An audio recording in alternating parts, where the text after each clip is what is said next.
in the morning, travelled down to the M1 to pick up my brother Mark and my second cousin Rosie, who was coming to join us. And we went down with my dad and, of course, Joshua. And as we hit the M1, we saw the news about the accident further down. So we hastily rerouted and went along the M40 and the M69 to get down to Wembley. Parked up in good time.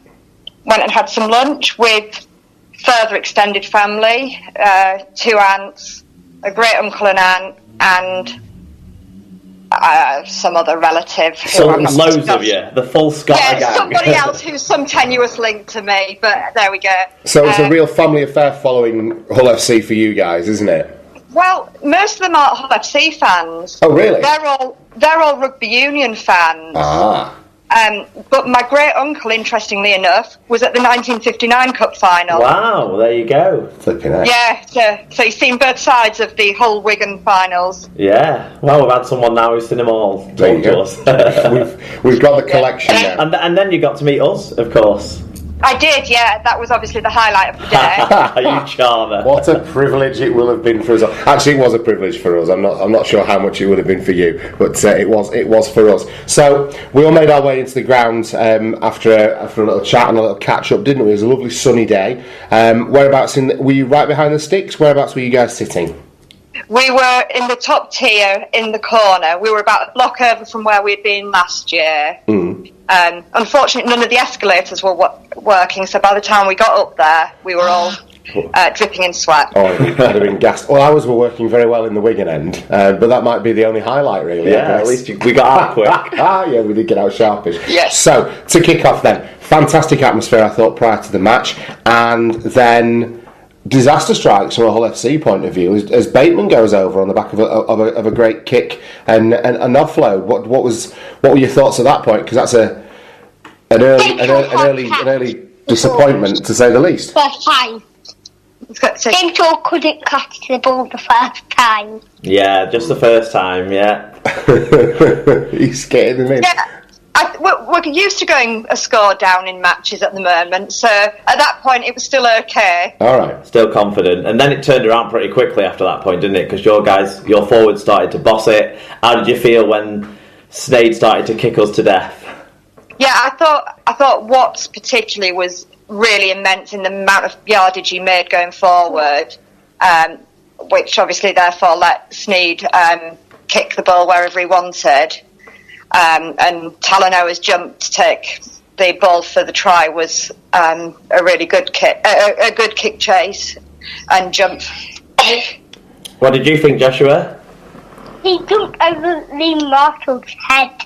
He did. He got right over Lee Marshall and finished it off well, didn't he? I think it'd be fair to say that both Talanoa and Fanu were outstanding all game, really, weren't they, for you guys? They're making yards with the ball in hand too. And 6 days ago, I was happy to have dropped Fanua from the Cup squad because I don't think he's had a good game for 6 weeks. He bounced back though, so he was in the right place at the right time for the next Sneyd kick. Yeah, which nobody else seemed to be anywhere near him. I didn't see him. He was invisible. He was invisible. Well, Joe Burgess forgot where he was, certainly, didn't he? So that was when you took the lead, and the first real tricky kick for Sneyd of his 3 goal kicks in that second one. Yeah. And how did you feel the rest of the first half went? Because obviously Wigan got it back to 12-10 before the half. Yeah, the first half just seemed to fly by. I couldn't believe it when I suddenly realised we were about 37 minutes. Except from the first 4 minutes when we all scored in the first 10 minutes or something. Yeah, but yeah, it still felt sort of controlled, and I thought we were in a good position at half time. Other than you mentioned Watts, any other standouts do you think in that first half? I thought when Chris Green came on, he had a very good game as well. I think sometimes he isn't quite as dominant as the forward. I think he's probably normally our weakest of the 4 props, but I thought he really made a lot of yardage on Saturday. And then we start the second half, and obviously the missed 40-20 from Wigan, just a few inches over the sideline, that set you up in really good field position, which you didn't let go for about 20 minutes or so, did you? It felt like that, although we didn't really capitalise on it maybe as much as we should have done. Do you think that? I mean, obviously there was the great play by Albert Kelly to release Fanua for his second try. Did you feel like that was as little as you deserved, really? With you should have maybe done more. I think that was a slight concern, given how much possession we had and we only came out of that period with 6 points. I think it was. You started to worry. Have we sort of? Is the tide going to change and we're going to now get the upper hand in terms of possession and capitalise on it more? Well, you must have had worries because the 2 previous games against Wigan this season, Wigan have come back in the last quarter of the game and one time managed to take it very, very, very close. Both times take it very, very close, but you've just hung on both times. So did that give you confidence going into the last 20 minutes this time? To be honest, I didn't even think about previous games. It was all about what was happening on that pitch. And it was a bit nerve-wracking, especially as I felt we'd sort of gone into our shell a bit, whereas Wigan were chancing their arm a bit more. And I think that the clock must have been running slower in the second half than in the first half. It was running a lot faster, I can tell you, Sarah. So we get to one of the more controversial moments of the game then, the Tony Clubb no try. The commentary team seemed to feel quite strongly that it was a ball strip, but it went up no try from Phil Bentham, and that's the way it came back down. I'm not sure whether or not you two would have differing opinions on this. Sarah, what did you think of the Tony Clubb no try decision? I thought we were very fortunate to get that ruling, but obviously I wouldn't want to question the referee. Fantastic. So. I suppose, Joe Burgess went over from a good piece of play from Wigan with 7 minutes or so to go, and then with 2 or 3 minutes to go, Joe Burgess was set free again, and I don't know how much you could see from where you guys were sat. Did you feel it was a forward pass straight away, or were your hearts in your mouths? We did shout for a forward pass. I didn't. Oh, Joshua didn't shout. I didn't see it. I shouted for a forward pass. Yeah.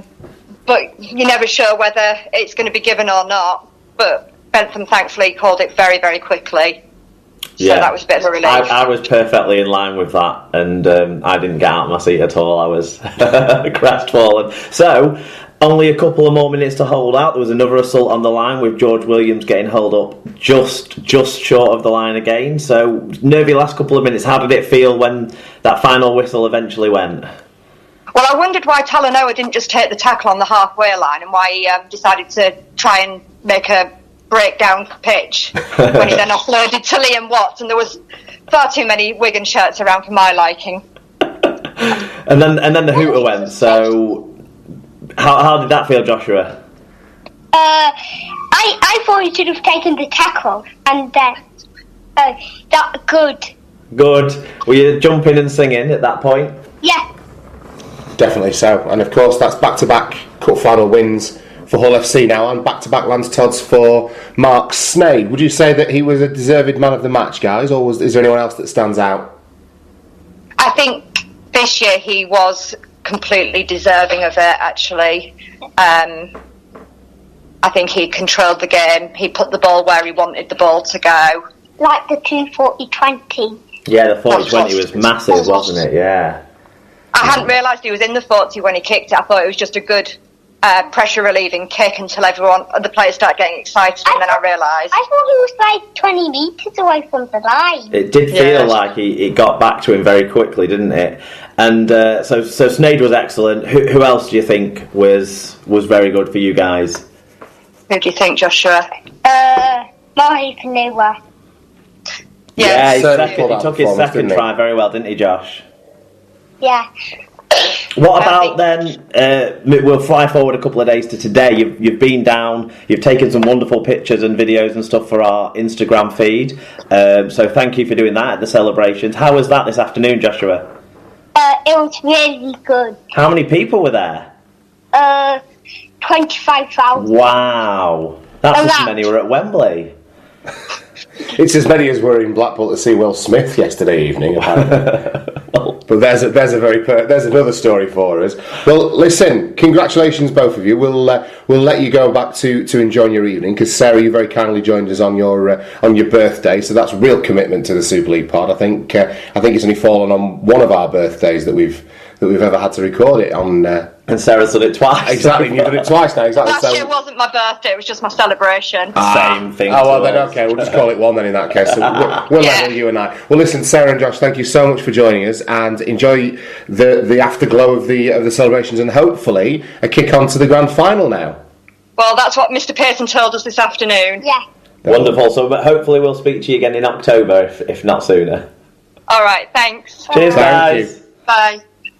So yeah, thanks for that, Sarah. That was tremendous of you and Joshua to get in touch and be a part of the show. Who else got in touch with us, Mark? Yeah, we've got loads to get through. So we start with Lee Randall, because Lee gets to go to so much rugby. And like every year he does like. You can't believe his luck, can you? I couldn't fathom that he had kids, because I thought, how's he getting away with this? How's his missus not roping him in from some of the long journeys he does, and the trips he seems to do on his own. And when we were at the bash, Alan and Gav were sort of in a rush to push off to get back and get home in time to see the kids, pacify the wife, whereas Lee stayed another night. Gangster. Lee's gangster. I like that. Good on you, Lee Randall. You're the man we aspire. You might not be the hero we need, but you're the hero we've got. Well done. What do you have to say there? He said a great final. Before he's no longer allowed to contribute. He said a great final, a great advert for our sport. People will talk about the club no try decision, but overall Hull deserved the win. Snide was the difference between the sides, and well-deserved Lance Trophy winner. There you go. Trophy winner, sorry. Okay, Alfie says, one of the poorest cup finals I've witnessed. Wigan's mood lighting in the dressing room didn't help. Marshall and Burgess were utter shite, along with Wigan's kicking game. When Hull stepped up the intensity in the second half, Wigan rolled over and showed their yellow bellies. Well done, Hull. Oh, and remember, Wigan, don't blame the ref, as that's as bad as spitting at him. Moi. Love it. Phil Bentham got in touch. He said, I'm glad Wigan lost. I had £50 on FC. Ka-ching. Fair play. Thanks for getting in touch, Phil. Paul got in touch and said Wigan were poor. The so-called big names were nowhere to be seen. Got what they deserved. Nothing. Rounded off the shit day I had. That's sad, isn't it? I hope he's okay. Yeah, I do, Paul. Rich Wilkinson said, as a Leeds fan, I am totally neutral. On the one side, you have the most blinkered fans in the game, and on the other, the biggest bunch of inbreeding fuckwits in the country. This must have been strange for Hull FC, as they think that they're the most hard-done-to club in world sport. Everything that could have gone their way did. Most importantly, Burgess kicking on the second when Hull was shot between the refs, and Burgess, Wigan lost. There you go. AK Steel 69. I haven't looked at this. Well, despite Snade tripping in the warm-up and yanking out the singer's microphone cable, #injury crisis, he still went on to win the Lance Todd and the second player to win it back-to-back. Hull mistakenly stopped playing with over 15 minutes to go when trying to close the game out. That vanity feeling, thinking Wigan had just levelled things up with a kick to come, stuck with me for all of 5 seconds. Fueled out for England. The Lance Todd situation, yeah, it was Paul Wellens won it 2 years in a row, but one of the years he shared the award, didn't he? So actually, for Sneed, it's a bigger honour. Yeah, he's the first to ever sort of individually play himself. Yeah, absolutely. Yeah, well done to him there. David Pye said, many people saying it wasn't a good game to watch. Well, so far only one has for us, David, so that's okay, because when you say you really enjoyed it, you're not in the minority. He said, I watched it in the pub with the sound off, so could watch without being influenced by commentary. For me, it was tough, high tempo, war of attrition, which we need consistently if we are to be competitive with NRL teams. The famous games of the 80s were entertaining, but the game has changed and different skill sets now needed. Hull edged it. There you go. Rich Langley said, cracking day, cracking game, back-to-back winners, back-to-back man of the matches for Sneed, and Radders is truly the dadders. Heroes across the park contributed to the win, which was never in the bag until the last 30 seconds. If Hull can keep up the intensity, then the grand final win could be in the near future. Asterix, depending on how our 3-week hangover we shake off our 3-week hangover. Paul O'Brien said, great game, well done to Hull and their supporters. Thought the ref had a good game. I still think club's no try was the correct decision. A ball carrier's responsibility to keep control of the ball. There you go. Tyler Hull fan says, you can tell my cousins Cass Cats, Pies, Saints, Wakey and Leeds to retire their texting fingers. I'm the only one in the family whose opinion matters now. Old Faithful ruled supreme after another Wembley triumph where black and whites took home Towel Tin Pot. Great game with plenty of talking points, but the best team won on the day. The real Tyler out, drops Mike. Cutthroat Jake said, now then lads, what can you say about this match? Attitudinally, Wigan weren't at the races, or at the rugby match for that matter.